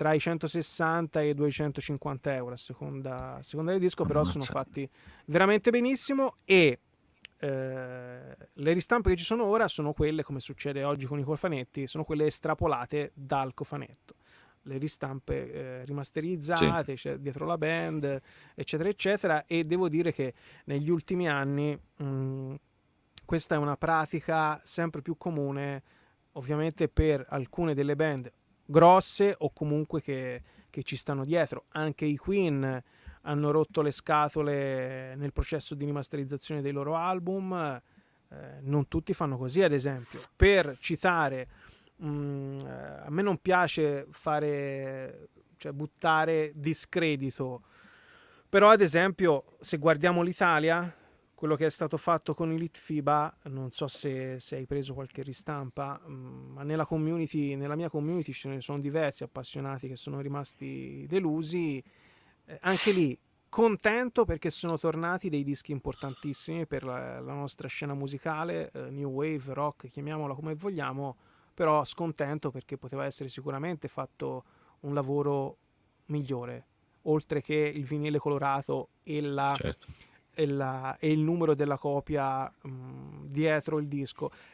Cioè il mondo delle ristampe, Mobile Fidelity, ristampe dell'edicola, ristampe delle major, eccetera eccetera, è vario e variegato. Bisogna sempre contestualizzare, perché se tu mi hai fatto attendere 20 anni, 30 anni per farmi una ristampa e poi me la fai in un certo modo, mi sbagli il lettering, mi sbagli i crediti, fai una ristampa dietro l'altra colorata perché vedi che vende, cioè non te ne frega niente assolutamente, e li fai tutti così, allora sì, sono contento perché quel disco è ritornato disponibile a cifre umane per tante persone, però dico, cavolo, basterebbe veramente un pochino di più. Vuol dire che proprio non ve ne frega niente di chi vi dà i soldi e di chi vi fa campare. E ripeto, sono romantico, non so come la vedi te, però da alcuni punti di vista rimango deluso. Chiaramente non tutte così, ci sono ristampe eccellenti. Nell'ultimo video parlavo dell'Arca di Noè di Battiato. Dal punto di vista della rimasterizzazione audio hanno fatto anche in questo caso un lavoro ottimo. Dal punto di vista dell'artwork sono contento a metà, perché se me lo stravolgi totalmente, anche se ovviamente è origina dall'artwork della prima stampa, poi curata da Francesco Messina, quindi che ne parliamo a fare? Un signore, un artista di primo livello, però dammi anche la possibilità di avere come era la prima stampa. Sì, come hai detto, le più versioni, è facile. Mettimi le due opzioni, certo. Cioè, lo puoi fare. Per alcuni dischi viene fatto, per altri no, quindi allora Enrico, che saluto, la ristampa che uscirà di Wish the Cure è una monnezza, speriamo che si senta da Dio, perché ho speso tanto. In che senso, Enrico, è una monnezza? Spiegaci meglio in un altro commento, così poi cerchiamo di intervenire. E qui c'è Francesco Cappelli che tira fuori un'etichetta, era questa una sottotraccia di cui avevamo parlato io e te, Guido, ossia del fatto che esistono etichette cosiddette audiofile, perché io sono sempre come San Tommaso, se non vedo, in questo caso se non ascolto non ci credo, per me le può stampare anche, non voglio essere blasfemo, avete capito, ma se si sente male, si sente male, punto e a capo. No, infatti. Ma cosa voglio dire? Che ci sono delle etichette che hanno dei prezzi più umani e fanno ottime ristampe. Chiudo e poi ti faccio intervenire, scusa. No, diamine. Spesso mi domandano, ma perché non parli dei vinili TOT, del vinile della ristampa TOT dell'etichetta Audiophile? Il fatto è che non c'è l'Analog Productions che mi ristampa la Rettore, non c'è la Mobile Fidelity che mi ristampa Alberto Camerini o Battiato. Le ristampe italiane di artisti italiani di dischi anche importanti e ci dobbiamo affidare al mercato italiano, e alcune sono eccellenti, alcune buone, alcune pessime. Quindi non si può fare come sempre tutta l'erba un fascio, soprattutto non c'è questa vastità di titoli nelle ristampe delle etichette audiofile, vengono privilegiati certi generi, certi artisti, e qui entri in gioco te facendo anche altri esempi di altre etichette virtuose con prezzo Sì. umano. E tra l'altro è una cosa rara, tornando a quello che stavi dicendo ora, la rimasterizzazione. Cioè, proprio perché, ad esempio, si parlava prima di Sony, che ha iniziato a pubblicare famosi dischi italiani, ma fino a quel momento si stava usando sempre la solita versione, e probabilmente digitale, per creare tutte le varie edizioni che abbiamo in casa alla fine. Quindi questo è stato positivo. È digitale, però è stato svecchiato. Io l'ho sentito anche quelli di Battisti, per dire, insomma, sono un po' più freschi. Secondo me Sì. è stata fatta una bella cosa. Sì, quello è l'Archivio del Suono su Battisti, De André, De Gregori, Esatto, qualcosa di Venditti, André. che lavora digitalmente. Loro dichiarano ovviamente che lavorano in Sì, digitale, però sono fatte bene, sono ripuliti, insomma, ridanno splendore a dei dischi. Nell'ultimo episodio c'è quello dei Trip, che è rimasterizzato dall'Archivio del Suono, e è un'altra cosa. Alla fine sì, è digitale, ma dipende sempre da come viene trattato poi il digitale. Analog Production, ma c'è anche Speaker's Corner, ad esempio, no? Esatto. Allora, Analog Productions siamo ai vertici della qualità, ma non sono assolutamente a buon mercato. Un po' più in patria, decisamente, chiaramente. Qui da noi, sempre come Mobile Fidelity, siamo sulle 70 euro almeno, purtroppo. E poi non li trovi, sono pochissime copie se qualcuno le vuole importare, quindi nada. Però ecco, sì, come avevo sottolineato anch'io nel mio video, ci sono però queste etichette che sono infatti più accessibili da un punto di vista del prezzo e della distribuzione, come Speaker's Corner e Pure Pleasure, che fanno delle ottime edizioni con delle volte anche meno di 30 euro. Io su Amazon l'ho trovate, devi beccare quando escono, perché loro prendono 2 o 3 copie e poi finiscono, chiaramente, non le riprendono purtroppo, anche perché non ce ne sono tante. No. Però la qualità è ottima. Certo, non hanno tutti gli album più famosi che Analog Productions o Mobile Fidelity si possono permettere. Ecco, non sempre almeno. Questo è un po' un peccato, infatti. Questo è secondo me una delle lacune delle ristampe, delle etichette audiofile, il fatto che comunque il catalogo sia estremamente limitato. Anche se guardiamo il versante italiano, per quanto riguarda Fonè, ad esempio, che spesso ritorna sui forum, sì, tutto bellissimo, però il catalogo è quello che è, cioè sono pochi titoli.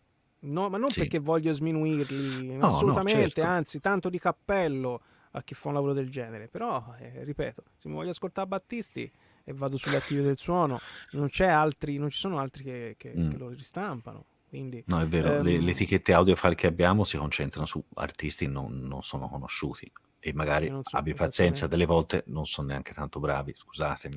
No, ma io infatti sono d'accordo, e allora lì intervengo io quando dico, ovviamente esagerando, che se tu incidi dei rutti su una stampa audiofile, meravigliosa, sono dei rutti.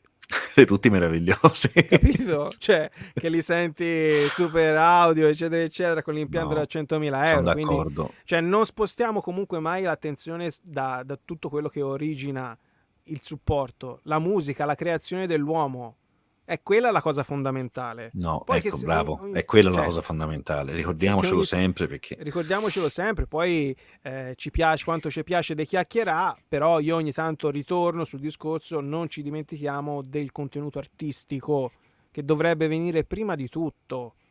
Poi ci sono ristampe col buco e altre no, però ecco, non spostiamoci dal focus, perché altrimenti veramente seguiamo solo l'oggetto, e poi quando c'è Zamboni che fa il firmacopie non ci va nessuno, eppure è un pilastro della nostra musica. Per dire, no, ci leghiamo troppo all'oggetto, al like, eccetera eccetera, e poco poi magari alla persona fisica, all'artista che ha creato quel disco. Visto che c'era una cosa in sospeso con Enrico, la faccio vedere perché gli avevo fatto una domanda. Allora, si riferisce alla ristampa di Wish dei Cure per il trentennale, in sleeve che esce a ottobre, tra ottobre e novembre, in sleeve anonime, 2 LP in busta unica, e questo già mi fa fare un bel crocione. Se avete visto il mio video sapete perché. Ma come? Niente note, foto, niente di niente. Beh, io non ho visto, Enrico, sono ignorante da questo punto di vista. Te so che sei un grande fan, quindi sicuramente l'hai già comprato e avrai già visto le foto di anteprima. Se dovesse essere così, beh, ci sarebbe, se non sbaglio, solo il remaster curato da Robert Smith, ma come ha fatto con tutte le ristampe dei Cure, che anche lì sono ottime ristampe perché c'è dietro Robert Smith, quindi uno della band dal punto di vista audio, e le prime stampe di Cure hanno dei prezzi abbastanza importanti. Allora io penso che dunque debba uscire solo perché abbia volumi più alti è pressoché inutile, o meglio, se poi esce male meglio evitare a questo punto, meglio le prime stampe dei CD. Confesso che te riesci a capirci quale sia il punto. Sì, no, penso stia parlando della loudness war, no? Di Loudness questo War. pompare, comprimere, purtroppo. Penso, perché Poi effettivamente tanta gente compra il vinile anche per questo motivo, perché magari gli piacerebbe avere dei CD che sono più semplici, più facili da tanti punti di vista, però comprimono tantissimo e magari nella versione LP è un po' meno compressa. E quindi questo aiuta moltissimo nella scelta. Allora, Guido, dimmi. No, una piccola parentesi che ho dimenticato di dire prima Vai. sullo scandalo Mobile Fidelity, Sì? è che ormai è decontestualizzato, però ci tenevo a dirlo, che ho visto che tanti difendevano, e anche loro stessi nell'intervista si difendono nel dire ragazzi, noi non possiamo più fare queste stampe completamente da analogico, e quindi vi mentiamo, no? Vabbè. Da analogico, perché le major non danno più i master. Ok, allora, innanzitutto loro sono famosi, si chiamano Mobile Fidelity per un motivo, cioè nel senso loro si muovono, l'hanno sempre fatto, e va bene, delle volte non si può andare, va sono bene. fantastici. Ma c'è qualche italiano nell'organigramma di Mobile Fidelity? Perché mi sembrano proprio le risposte Non lo tipiche. so, forse italo-americano, non lo so. Ecco. No, la soluzione secondo me è molto semplice, meglio che fare tutti questi troiai digitali. Una copia del master, non importa usare il master, noi ci accontentiamo, siamo gente modesta. Fate una copia del master, ci va benissimo, perde 1 dB di dinamica e abbiamo delle ottime stampe davvero in analogico. Basta, era una piccola parentesi. Assolutamente. Mi garberebbe poi perché su stampe estere c'è la tendenza, non su tutte chiaramente, però un pochino meglio si comportano. Ecco, per quanto riguarda le ristampe italiane non viene mai citata la fonte. Non viene citato il remaster quando è stato fatto, probabilmente perché pensano che verranno offesi. Questo non lo so, però ecco, diciamo che nel ritorno del vinile, per tornarci al discorso di prima, per tornare a riallacciarci al discorso di prima, ossia che questo ritorno del vinile ha coinvolto tanti ascoltatori casual, che non si fanno tutte queste pippe mentali.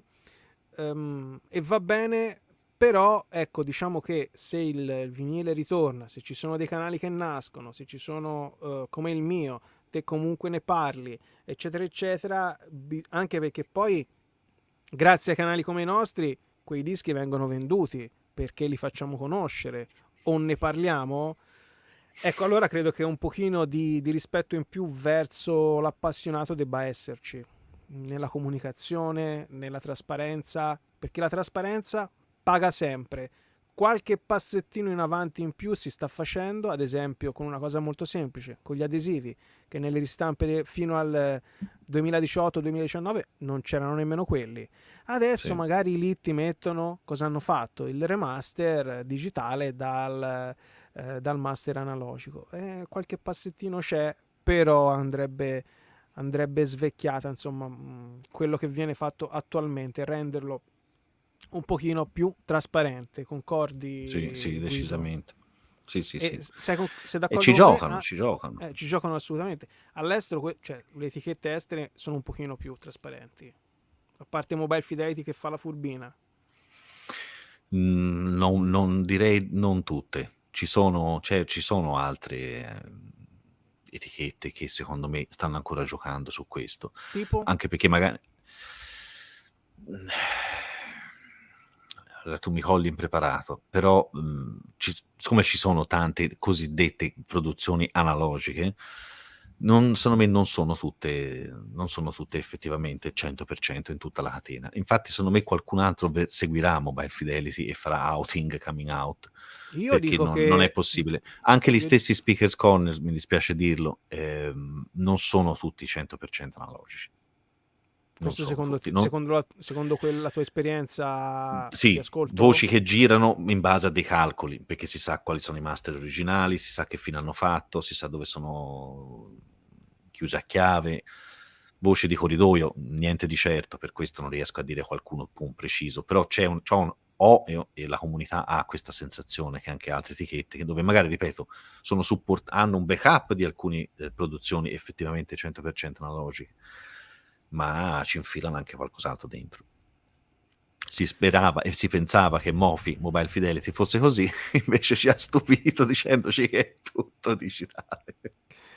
Incredibile. Io sono abbastanza, ripeto quello che ho detto prima, San Tommaso. Secondo me sì, assolutamente c'è qualcuno che fa il furbo, qualche altro che fa il furbo, che ci gioca su questo discorso dell'analogico, perché è così, il buon senso suggerisce questo. E vabbè, dimmelo, poi io valuto la qualità Certo, dell'incisione, la resa audio. Se la resa audio è buona, molto buona, ottima, e c'è un passaggio digitale di assolutamente sì. remasterizzazione, ma che No me ne problem. frega?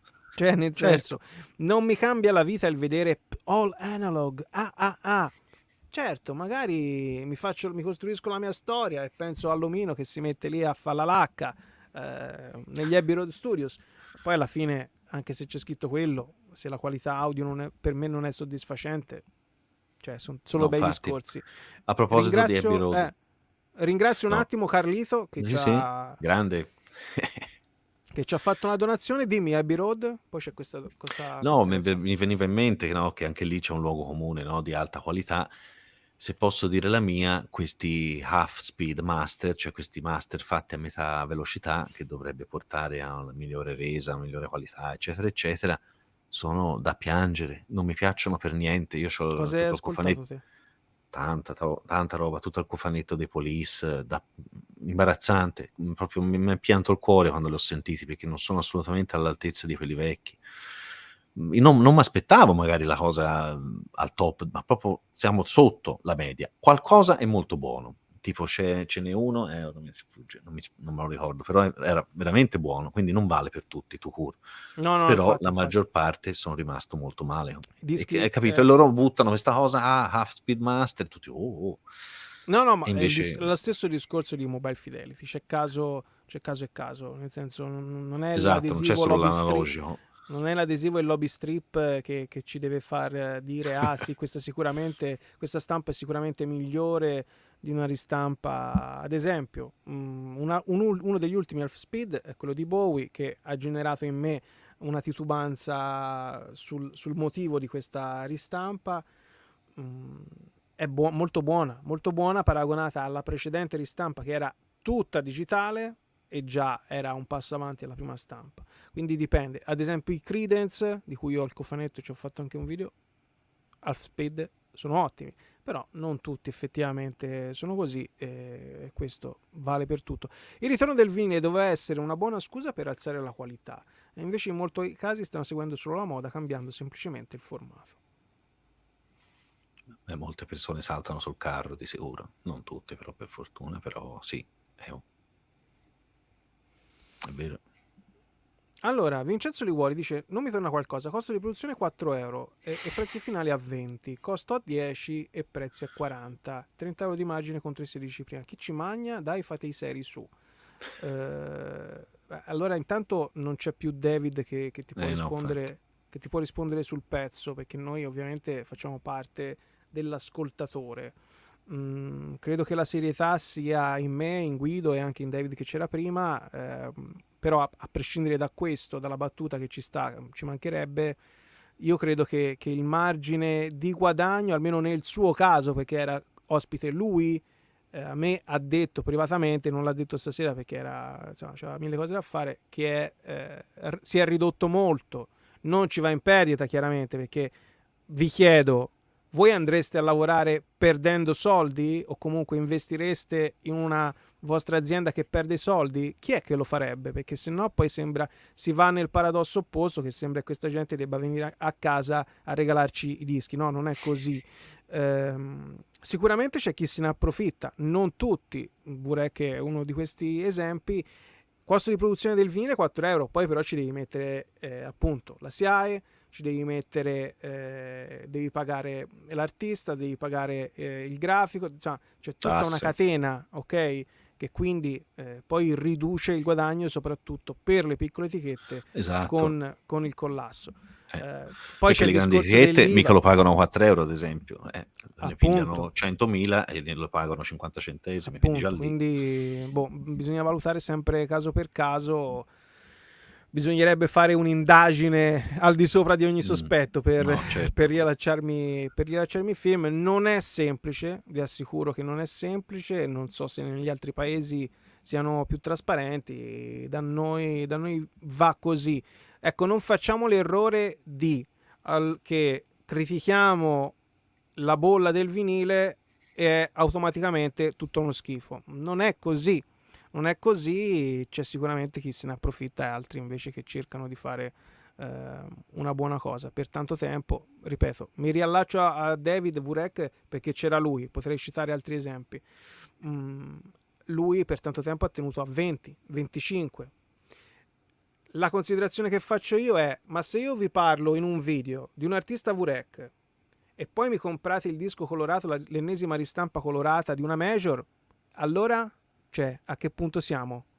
Nel senso, valorizziamo però tutto il percorso, cerchiamo di andare incontro a chi cerca di tenere i prezzi più bassi su tutti i formati, vinili, cassette, eccetera, eccetera. Esattamente, dice Enrico, solo al vinile senza packaging che varia, sì, no, sembra di certo. aver capito. Esattamente così. Ma ad oggi c'è più inventuto CD oppure vinile? Guido, hai qualche dato in merito?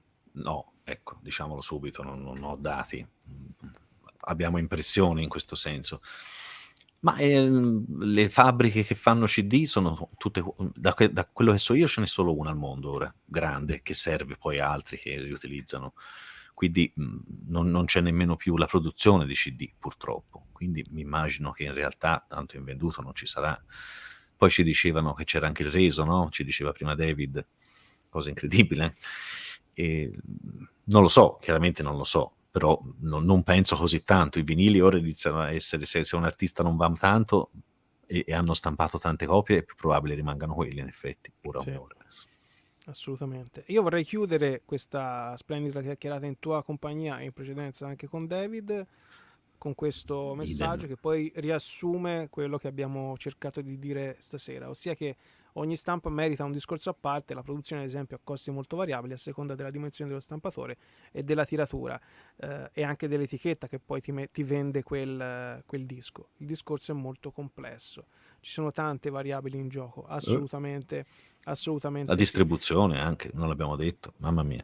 La distribuzione ovviamente dipende da che distributore ti servi, sono tante. Sì. Noi cerchiamo nei nostri canali di parlare, perlomeno io sono sicuro che Guido ha un approccio simile, di far vedere anche le magagne, ma di parlare anche delle cose belle, perché è importante. Fare un video, fare una serie di video solo di hating, secondo me porta a poco. Porta poco bellezza nel mondo, no? Noi cerchiamo di diffondere la bellezza e, ritornando sul discorso del contenuto artistico di un'opera d'arte, che sia un vinile, un CD o tutto quello, uno stereo 8, visto che qualcuno citava lo stereo 8, la cassetta, il mini disc. Guido, voglio farti un'ultima domanda. Che futuro vedi, perché prima l'ho chiesto a David, che futuro vedi per questi pre-order a prezzi insani per quanto riguarda alcune etichette e come la vivi da appassionato? Ma senti, io devo dire la verità, ci siamo sentiti al telefono e il paradosso è che io non me ne ero accorto perché io di solito compro, o di solito diciamo in questi ultimi tempi, parecchia roba jazz di case audiophile, che di solito costano tanto. Allora, il paradosso è che queste qui addirittura costano meno in questo momento, mentre invece questi release, questi album delle major, molto di più. Io sono rimasto scioccato, non l'avevo registrato questa cosa perché è abbastanza recente, penso. Sì, sì, è degli ultimi mesi. Una E per cosa ora, paventata da tempo. Vai. sì, Sì, annunciata comunque. annunciata Ecco, da no, allora scusatemi, tempo, non l'avevo cioè nel percepita così. senso nel settore c'era questa imminente rialzo, io però personalmente non pensavo a un rialzo così alto, ecco. Ma infatti è Ehm, incredibile, ripeto, un prodotto di lusso. Ora ci prendono per la gola, ci stiamo e poi ci stufiamo. Penso sia Assolutamente. inevitabile. E magari uno si rivolge a altro, ripeto. C'è talmente tante possibilità, ci indirizzeremo a quelle e quindi magari i prezzi torneranno un po' giù. È un augurio che mi faccio perché così meno persone hanno accesso a questa cosa, è chiaro. Già uno c'ha da comprare il giradischi, c'ha da comprare quello e l'altro, poi anche il software che dovrebbe essere la cosa più accessibile di tutte, la fai pagare 50 €, incredibile, veramente. Brutto, brutto. Sì, fuori controllo. Speriamo che lo capiscono, speriamo che qualcuno del settore, se guarderà questa live, perché magari lo fanno, sono sicuro che lo fanno, ma non si fanno vivi, spero che colgano la costruttività dei nostri discorsi. Cioè, aiutiamoci, veniamoci tutti incontro, non prendeteci per fessi però, perché così No, ma no infatti. si entra nella scorrettezza. E poi comunque saremo sempre i primi a frugarci per comprare dischi, e quando ci sarà una bella stampa da annunciare si fa, ci mancherebbe altro. Guido, io ti ringrazio infinitamente, è stato un enorme piacere, ringrazio soprattutto tutti voi che ci avete seguito, siete stati in tanti stasera, è un argomento che ovviamente quando ci tocca nel profondo delle nostre tasche ovviamente ha un interesse maggiore, questo è comprensibile, ma comunque mi fa piacere perché siete stati molto composti, educati, devo dire che succede sempre così, ma particolarmente stasera, quindi grazie a tutti voi, spammate, condividete questa live, andate sul canale di Guido, trovate il video sul MoFi Gate in descrizione, che ne vale sicuramente la pena. Grazie davvero Johnny, grazie dell'invito e di questa opportunità. Grazie ragazzi a tutti. Leggeremo Buona tutti i serata. commenti, tranquilli. Buona Buona serata. serata, alla Ciao, prossima. ciao.